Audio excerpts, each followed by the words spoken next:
Once I'm arrested, I go to Depke Juvenile Facility, and I gotta say thank you to them for their professionalism. And The jailers? the guards Yeah. at Depke, they were the utmost professional people I've ever met. Really? Exactly. They were some of the most professional people I've ever met. I'm It was amazed. amazing. Like, they treated me with respect, and they didn't like talk down to you like you've seen like in some videos. They just treated me like I was a human. How long were you there? I was in jail for 87 days, and this follows in with Lynn Wood, Lynn Wood was raising money on my behalf, and he held me in jail for 87 days, disrespected my wishes, put me on media interviews, which I should never have done, which he said, oh, you're going to go talk to the Washington Post, which was not a good idea. Along with John Pierce, they said I was safer in jail instead of at home with my family. And then after I'm bailed Your out, own lawyer said that. my lawyer said that, John Pierce and Lynn Wood. 87 days is a long time to be in jail. It was very long. I lost a lot of weight in there. I since then gained it back. I know the feeling. Yeah. But 87 days of not being with my family, for defending myself and being taken advantage to, being used for a cause by by John Pierce and Lynn Wood, trying to trying to raise money so they can take it for their own benefit, not trying to set me free.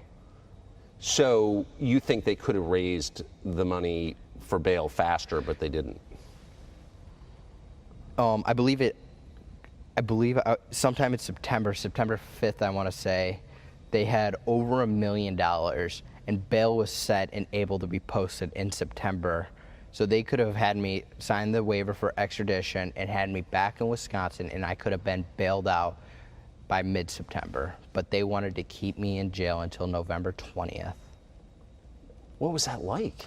It was scary in jail. Like, you had to watch over yourself, and not a lot of people liked me in jail until the funny thing is, a lot of people didn't like me in jail, but they got to hear like my story, and they got to understand me. Like, he's actually a really decent person. I'm not this person that the media painted him out to be. And it was scary, but I was able to make friends, I'd say, acquaintance in jail, and like play spades, card games with them. Amazing. So you're in jail for 87 days. Do you have a sense of how your case is being talked about in the outside world? Not really when I'm in jail, but once I am bailed out, John Pierce said I was in an unorganized militia, which is just blatantly false. I didn't know what a militia was. And Wait, your lawyer said you were in a militia? John Pierce said that, and it's blatantly false. I didn't know what a militia was until after the fact, until November like 25th, after I was watching some of the interviews he did. I was like, I'm not in a militia. I don't know what that is. Sorry to laugh. And I was like, what the heck? And I'm like, no wonder people are saying I'm in a militia. It's because he painted that narrative, which he should never have gone there. Well, yeah, it's untrue. Exactly. Were you surprised so I haven't heard you mention race at all in this conversation. You said you saw your community on fire, you wanted to help. You asked a business owner if you could help. Were you surprised to see this framed as a racial story?